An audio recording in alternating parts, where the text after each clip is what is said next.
প্ৰত্যেকটা নিযুক্তিৰ এটা হলমাৰ্ক হল মেৰিট, মেধাৰ ভিত্তিত নিযুক্তি।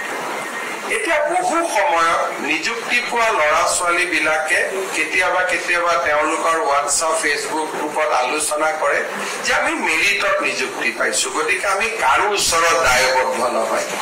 মই কথাটো ওলোটাকৈ কম যে ৰাজনৈতিকভাৱে নিযুক্তি দিব আটাইতকৈ সহজ, কাৰণ আজি যদি ইয়াত বহি থকা 200 জন মানুহৰ পৰা মই 5-5 লাখ টকালৈ নিযুক্তি দিলোহেঁতেন, মোৰ দুই ধৰণে উপকাৰ হয়।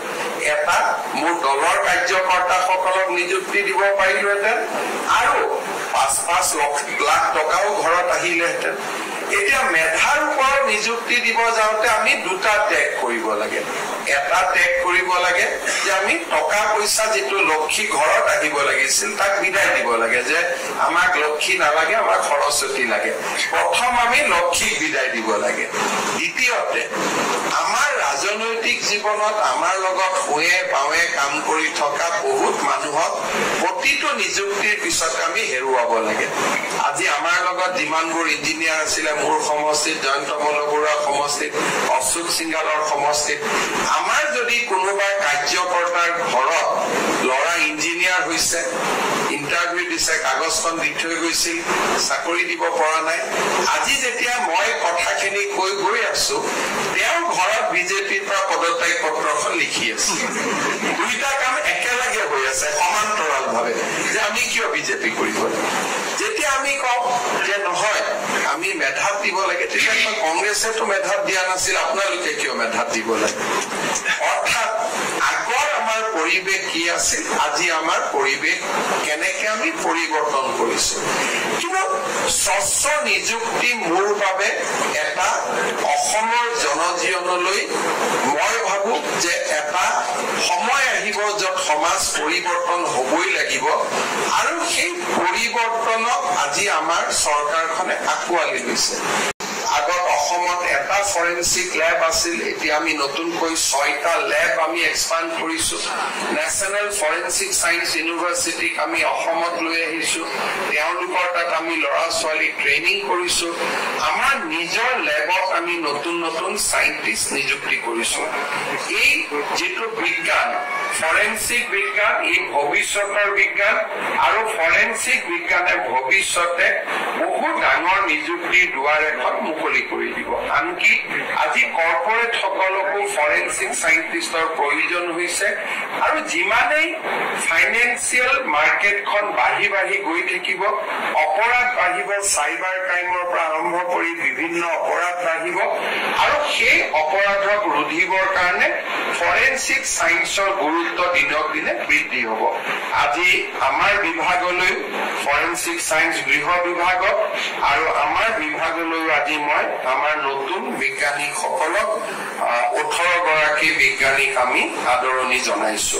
ফৰেনচিক চাইণ্টিষ্টসকলে যেনেকে ইঞ্জিনিয়াৰ বা আৰবান ডিপাৰ্টমেণ্টত যোৱা যুৱক যুৱতীসকলে ৰাইজৰ লগত থাকি কাম কৰিব, ফৰেনচিক বিজ্ঞানীসকলে বেকৰুমত থাকি কাম কৰিব, অৰ্থাৎ তেওঁলোক পৰিচয়বিহীন হৈ লেবত কাম কৰিব, আনসকলে মানুহৰ মাজত গৈ কাম কৰিব।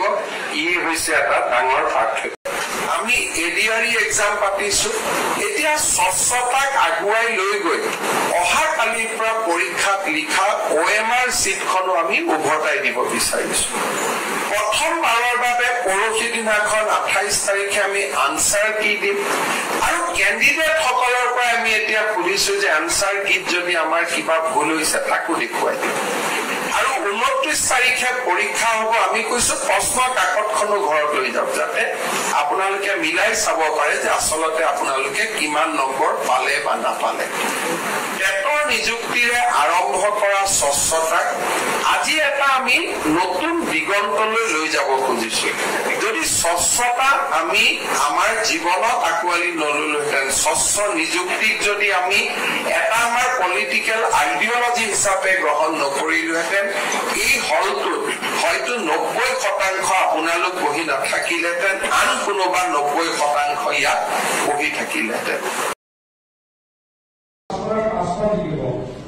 আপোনাৰ আমাৰ দলৰ তথা কাৰ্যকৰ্তাসকল এই নেতাসকলক কওঁ যে কংগ্ৰেছৰ এতিয়া এতিয়া পাঁচটা জিলাৰ সামৰ্থ্য অসমত নাই। সামৰ্থ্য যদি আছে কাৰ ভাৰতীয় জনতা পাৰ্টি আৰু আমাৰ মজদুৰ পাৰ্টি। আমি গোটেইকেইটা ইলেকশ্যন দেখিলো। আমি 3টা ইলেকশ্যন খেলিম।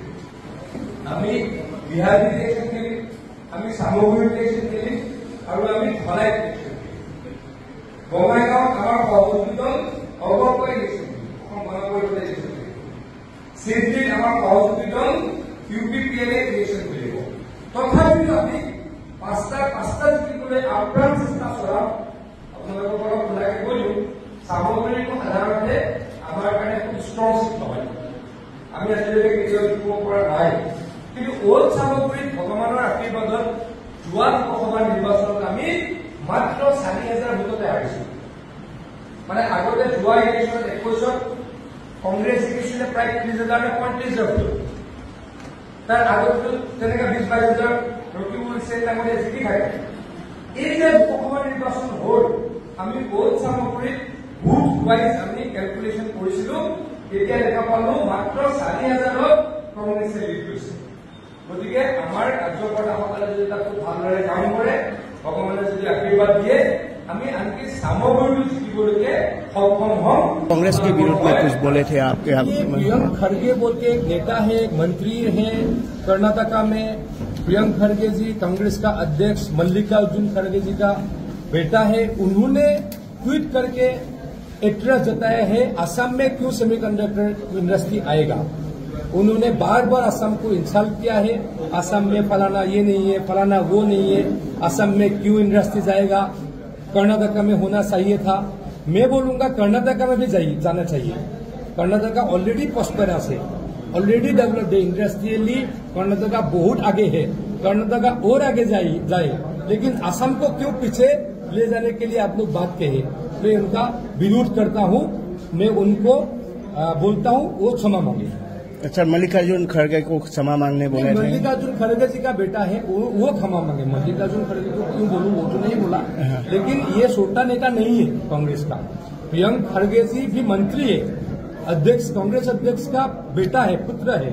उन्होंने असम को असम्मान किया है, उसका मैं विरोध करता हूं, निंदा करता हूं।